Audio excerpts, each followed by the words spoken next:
Sleep banking అంటే భవిష్యత్తు అవసరాల కోసం నిద్రను దాచుకోవడం అన్నమాట.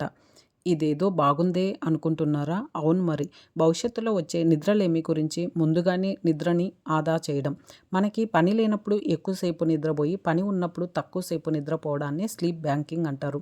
ఈ అదనపు నిద్ర పని ఎక్కువైనప్పుడు శరీరం అలసిపోకుండా చేస్తుందంటున్నారు నిపుణులు.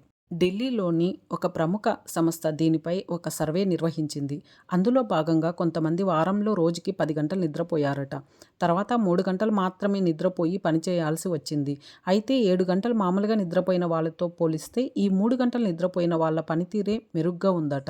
అందుకే ఫలానా రోజు ఎక్కువ పని ఉంటుంది లేదా ఏదైనా అర్ధరాత్రి పెళ్ళికి హాజరవ్వాలి అనుకున్నప్పుడు అందుకు 3-7 రోజుల ముందు నుంచి రోజుకు 2-3 గంటల సేపు ఎక్కువ నిద్రపోవాలి.